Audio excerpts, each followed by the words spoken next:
চাকরি পাওয়ার একটি সহজ টেকনিক শিখিয়ে দিচ্ছি। সেটা হলো শর্টহ্যান্ড বা ষাটলিপি শেখা। আপনি যদি শর্টহ্যান্ড বা ষাটলিপি শিখতে পারেন তাহলে ব্যক্তিগত কর্মকর্তা, প্রশাসনিক কর্মকর্তা, ষাটলিপিকার কাম কম্পিউটার অপারেটর, ষাটমুদ্রাক্ষরিক কাম কম্পিউটার অপারেটর এই পদগুলোতে অ্যাপ্লাই করতে পারবেন। তাছাড়া এই পদগুলোতে কম্পিটিশন খুবই কম হয়, কেননা অনেকেই ষাটলিপি জানেন না। অনেকেই মনে করেন ষাটলিপি খুবই কঠিন, যার কারণে অ্যাপ্লাই করতে চান না, ভয় পান। কিন্তু আসলে ষাটলিপিটা কিন্তু খুবই মজার একটা বিষয়। আপনারা যদি মজায় মজায় শিখতে পারেন তাহলে খুব দ্রুত এটাকে আয়ত্ত করতে পারবেন। আমার বিশ্বাস আপনারা যদি একটা মাস প্রতিদিন 1 থেকে 1.5 ঘন্টা করে সময় দিতে পারেন তাহলে এই ষাটলিপি খুব সহজে আয়ত্ত করতে পারবেন। আর সবচেয়ে মজার বিষয় হচ্ছে আপনি যখন ষাটলিপির পরীক্ষা দিবেন বা প্র্যাকটিক্যাল যখন হবে আপনাদের, তখন কিন্তু আপনার এই ষাটলিপির আচরগুলো দেখা হবে না, বা ষাটলিপিতে কী লিখলেন সেটা দেখা হবে না। আপনি ষাটলিপি থেকে অনুবাদ করতে পারলেন কিনা এইটাই দেখা হবে আপনার। অর্থাৎ আপনি ষাটলিপি থেকে কতটা অনুবাদ করতে পারলেন এটার পরে গতি নির্ধারিত হয়। শুরু করার আগে একটা কথা বলে নিচ্ছি, সেটা হলো আপনারা যখন এই শর্টহ্যান্ড প্র্যাকটিস করবেন তখন অবশ্যই এরকম লাইন টানা খাতা ব্যবহার করবেন। লাইন টানা খাতা বলতে বাংলা হাতের লেখা খাতা পাওয়া যায় কিছু লেখার, আমরা ছোটোবেলায় লিখতাম, সেই খাতাগুলো ব্যবহার করবেন। কেননা প্রত্যেকটা আচরে একটা করে নির্দিষ্ট পরিমাণ থাকে, কোনটা কতটুকু লিখতে হবে সেটা ঘরের দৈর্ঘ্যের উপর নির্ভর করে। আপনি কোনটা কতটুকু লিখবেন, কতটুকু লিখলে কোনটা কী অর্থ প্রকাশ পাবে এটার উপর ডিপেন্ড করে, যার কারণে অবশ্যই লাইন টানা খাতা ব্যবহার করতে হবে। এখানে দেখতে পাচ্ছেন বাংলা বর্ণমালা, ষাটলিপির আচর, গতিপথ, ইংরেজি বর্ণমালা এবং সহায়ক ক্রিয়াসমূহ কিছু উল্লেখ আছে। বাংলা বর্ণমালা স্বরেয় ও অন্তস্থ এবং ওকার এর জন্য ষাটলিপির আচর হবে ইংরেজি ইউ এর মতো, এরকম ইংরেজি ইউ এর মতো, এবং গতিপথ আসবে উপর থেকে নিচের দিকে। এবং ইংরেজি বর্ণমালা ও, অর্থাৎ ইংরেজি বর্ণমালা ও এবং বাংলা অ ও অন্তস্থীয় ওকার এইগুলোর জন্য আচর আসবে ইউ এর মতো। এটা লিখলেই এই আচরগুলো বর্ণগুলো বোঝানো যাবে। আর এই চিহ্ন দ্বারাও আমরা অবশিষ্ট, অবজ্ঞা, অবলম্বন, অবলম্বিত এগুলো বুঝতে পারব। এবার এ, আ, একার, আকার এবং ইংরেজি এ বর্ণের জন্য আমরা আচর লিখব হচ্ছে বড়বৃত্ত, এবং এর গতিপথ হচ্ছে এই দিকে, ঘড়ি কাঁটার বিপরীত দিকে। এবং এই আচর দ্বারা আমরা আমি, আমার, আমরা, আমাকে, আমাদের বোঝানো যাবে। এবার রস্বই দীর্ঘই, রস্বইকার, দীর্ঘইকার এবং ইংরেজি ই বর্ণের জন্য আমরা যে আচরটা লিখব সেটা হচ্ছে এই ছোট বৃত্ত। এ আর জন্য বড় বৃত্ত এবং রস্বই দীর্ঘইকার জন্য ছোট বৃত্ত, এটার অর্ধেক, এবং এর গতিপথ হচ্ছে এটার মতো সেম এদিকে। এবং এটা দ্বারা ইহা, ইহার, ইহাতে, ইহাদের বোঝানো যাবে। এবার রস্বৌ দীর্ঘৌ, রস্যকার, দীর্ঘৌকার এবং ইংরেজি ইউ এর জন্য আচর আসবে ইউ। ইউ যেহেতু সোজা তাহলে আমরা আচরটা আসবে উল্টা বিপরীত দিকে, ইউ ইউ। এর গতিপথ হচ্ছে এদিক থেকে এদিকে। এবং ইহার, এটা দ্বারা উহা, উহার, উহাতে, উহাদের, উপস্থিত, উপস্থিত বোঝানো যাবে। এবার আমরা ঔকার, ঔ এবং ঔকার, এটার আচর হচ্ছে এম এর মতো, এম এর মতো, অর্থাৎ ছোট হাতের এম। এর গতিপথ হচ্ছে এদিক থেকে এদিকে, নিচ থেকে উপরের দিকে। এবং এই চিহ্ন দ্বারা অর্থাৎ এই আচর দ্বারা অনুসূচনা, অনুশাসন, অনুশীলন শব্দগুলো বোঝানো যাবে। এবার আমরা ক খ, এই ক খর জন্য যে আচর হবে কে কিউ এর জন্য একই আচর হবে।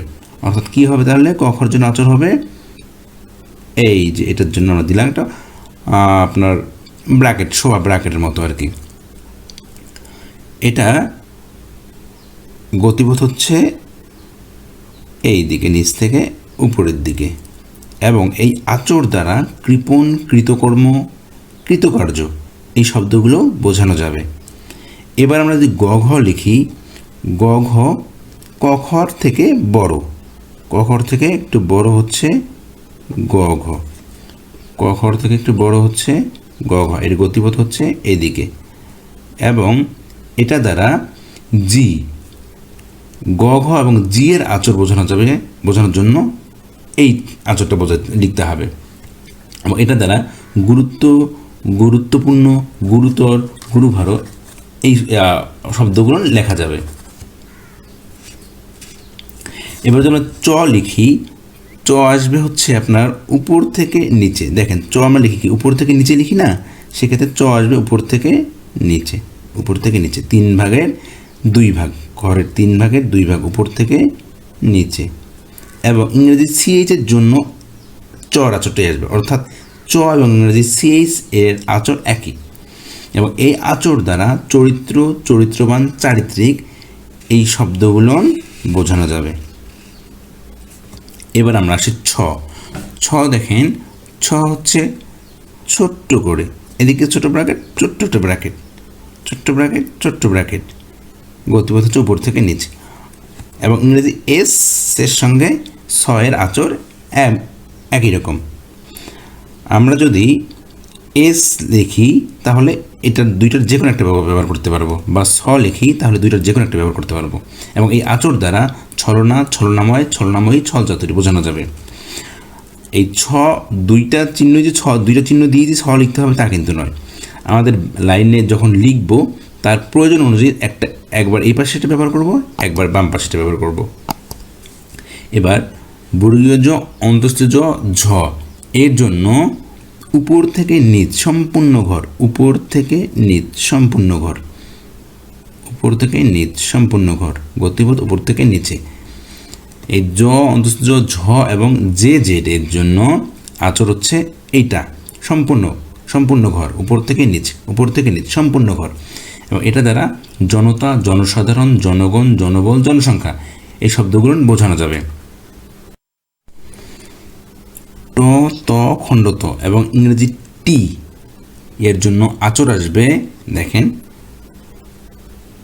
নিচ থেকে উপরে, নিচ থেকে উপরে, অর্ধেক 3 ভাগের 2 ভাগ, এই ঘরের 3 ভাগের 2 ভাগ, নিচ থেকে, এবং সেটা নিচ থেকে উপরে। এটা দ্বারা তুমি, তোমার, তোমাকে, তোমরা, তোমাদের এই শব্দগুলো বোঝানো যাবে। এবার ঠ, থ, ঠ থ দেখেন লিখবো আমরা কীভাবে। এবং ইংরেজি টিএচ এর জন্য আচর লিখবো হচ্ছে এইভাবে, শোয়া ব্র্যাকেট, ব্র্যাকেট একটু হেলানো আর কি। এবং এর গতিপথ হচ্ছে নিচ থেকে উপর, নিচ থেকে উপর। এবং এটা দ্বারা থেকে, থাকিয়া, স্থায়িত্ব, স্থাপিত। আমরা যে দুইটাই দিয়ে লিখবো এটা তা নয়, যখন প্রয়োজন অনুযায়ী কখনো উপরেরটা ব্যবহার করব, কখনো নিচেরটা ব্যবহার করব। এবার দ, ধ, ড, ঢ এর জন্য যে আচরটা ব্যবহার করব সেটা হচ্ছে দ, ধ, ড, ঢ। এটা হচ্ছে নিচ থেকে উপর, নিচ থেকে উপর, নিচ থেকে উপর, নিচ থেকে উপর। ড, ঢ, দ, ধ এবং ইংরেজি ডি এর জন্য আচর হবে নিচ থেকে উপর। আমরা দেখেন লিখেছিলাম জ, ঝ এবং অন্তস্থ জ এর জন্য উপর থেকে নিচ, এবং দ, ধ, ড, ঢ এবং ইংরেজি ডি এর জন্য নিচ থেকে উপর। এটা কিন্তু পার্থক্য শুধু এটুকুই, একটা লিখবে উপর থেকে নিচ, একটা লিখবে নিচ থেকে উপর। এখন আপনারা বলতে পারবেন যে আমরা এটা বুঝবো কীভাবে, কখন নিচ থেকে উপর লিখবো, কখন উপর থেকে নিচ লিখবো, বা কখন জ হবে, কখন দ হবে, তাই না? যখন আমরা বাক্য গঠন করব তখন আমরা যখন জ লিখব তখন অটোমেটিকলি উপর থেকে যখন যেটা লিখবো আমরা সেটা জ বুঝবো, এবং নিচ থেকে যেটা লিখবো সেটা আমরা দ, ধ, ড, ঢ বুঝবো। এবার দন্তন্য, মূর্ধন্য এবং ইংরেজি এন এর জন্য লিখব ছোট্ট করে একটু টান, ছোট্ট করে একটু টান, এবং এর গতিপথ হচ্ছে সামনের দিকে। এটা দ্বারা নমনীয়, নামমাত্র, নামকরণ এগুলো বোঝানো যাবে এই চিহ্ন দ্বারা, অর্থাৎ এই আচর দ্বারা। এবার যদি আমরা প এর দিকে আসি, প হচ্ছে দেখেন এই লাইনের ছোট্ট করে প,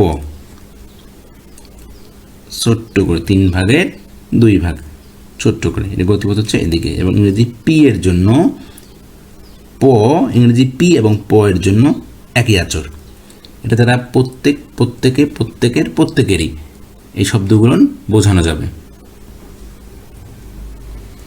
এবার যদি আমরা ফ লিখি, ফর ক্ষেত্রে আসবে প এর বিপরীত, সেম জিনিস প এর বিপরীত দিকে। প এর বিপরীত দিকে হচ্ছে ফ, গতিপথ হচ্ছে এদিকে। ফ এবং এফ এর জন্য একই আচর, প এর বিপরীত দিকে ফ, এবং এই আচর দ্বারা ফল, পশু, ফরিয়াদ, ফরিয়াদি এগুলো বোঝানো যাবে। এবার যদি আমরা ব আসি, দেখেন বর দিকে খেয়াল করেন, ব আসবে বয়ের দিকে বাঁকানো ওই সম্পূর্ণ ঘর, সম্পূর্ণ ঘর ব, গতিপথ হচ্ছে উপর থেকে নিচের দিকে। এবং ইংরেজি বি, ব এবং ইংরেজি বি এর জন্য সেম আচর, এটা দ্বারা হবে, হইবে, হইব এই শব্দগুলো বোঝানো যাবে। এবার যদি ভ লিখি, দেখেন ভ হচ্ছে ব এর বিপরীত, ব এর বিপরীত, অর্থাৎ ব লিখেছি মানে প্রথম বন্ধনীর দিকে বাঁ দিক ভাঁজ করে, এবং ভ লিখব ডান দিকে সম্পূর্ণ, প্রথম বন্ধনী ক্লোজ। এবং বাংলা ভ এবং ইংরেজি ভি এর জন্য একই আচর, এবং এর গতিপথ হচ্ছে উপর থেকে নিচের দিকে, এবং এটা দ্বারা ভিতর, ভিতরে ভ্রমণ এই শব্দগুলো বোঝানো যাবে। এবার যদি ম লিখি, দেখেন মর দিকে দেখেন, দন্তন্য মূর্ধন্য লিখেছি আমরা ছোট টান, এবং ম হচ্ছে এর থেকে একটু বড় টান, দন্তন্য থেকে একটু বড় ম, এর গতিপথ হচ্ছে সামনের দিকে। দন্তন্য 3 গুণ দিতে হবে, তাহলে ম বুঝতে পারবো আমরা। দন্তন্য লিখেছি যতটুক তার 3 গুণ, 3 গুণ দিলেই ম হয়ে যাবে, অর্থাৎ দন্তন্য থেকে একটু বড় দিলেই হয়ে যাচ্ছে ম। এ দ্বারা মধ্যে, মাধ্যম, মাধ্যমে বোঝানো যাবে। এবার র, ডয়সন র এবং ধয়সন র এর জন্য ছোট্ট করে নৌকার মতো দিলাম আমরা, ছোট্ট করে নৌকার মতো আচরটা হবে। এর গতিপথ হচ্ছে এদিকে, নিচ থেকে উপরের দিকে, অর্থাৎ র, ডয়সন র, ধয়সন র এবং ইংরেজি আর এর জন্য এই গতিপথটা, সরি এই আচরটা আসবে, নৌকার মতো আসবে।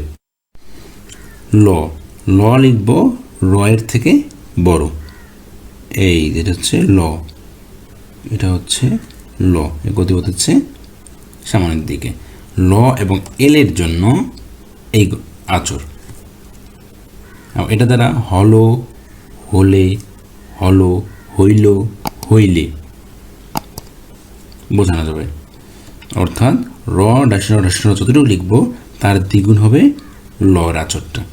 এবার দন্তস্ব, মূর্ধন্যস্ব এবং তালব্যস্ব এর জন্য, এবং ইংরেজি এস এর জন্য যে আচরটা হবে সেটা হচ্ছে ছোট্ট করে উপর থেকে নিচ, এই ফুল সম্পূর্ণ ঘরের 3 ভাগের 1 ভাগ, এবং এর গতিপথ হচ্ছে উপর থেকে নিচে, এবং এই আচর দ্বারা সংক্ষিপ্ত, সংক্ষেপে, সংরক্ষণ বোঝানো যাবে।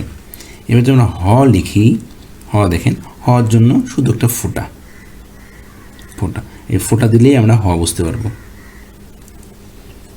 যখন আমরা হ দিয়ে কোনো শব্দ লিখবো বা বাক্য গঠন করবো, তখন ফোঁটা দিলেই বুঝতে পারবো যে এটা হ লিখেছি আমরা, এবং এই ফোঁটা দ্বারা হতে, হইতে, হস্তান্তর বোঝানো যাবে। এবার অনুস্বর, অনুস্বরের সবচেয়ে মজার বিষয়টা হচ্ছে অনুস্বরের লেজটা যেদিকে আছে, অনুস্বরের টানটাও সেদিকে, আচরটাও সেদিকে, আচরটাও সেদিকে, অর্থাৎ অনুস্বরের যে লেজটা আছে ওই লেজটাই মনে করেন হচ্ছে এর আচর, এবং এটা দ্বারা অহংকার, অহংকারী, অহংকার বোধ এই শব্দগুলো লেখা যাবে। আরেকটা হচ্ছে আই, আইটা এক্সট্রা, এটা ইংরেজিতে লাগে, ইংরেজি আই, বাংলা ক্ষেত্রে আই অনেক সময় আই উচ্চারণটা আসে, যেমন আইন, হ্যাঁ লিখতে আই আসে, এই জন্য আই, আই লিখতে হলে আমরা থিটার মতো করে লিখবো। যারা গণিতে আপনারা জানেন যে গণিতে থিটা চিহ্নটা আছে, থিটার মতো করে, এই যে আই, আই এর গতিপথ হচ্ছে এই দিক থেকে এদিকে আই, এবং এটা দ্বারা আইন, আইনের, আইনানুগ, আইনগত এই শব্দগুলো বোঝানো যাবে।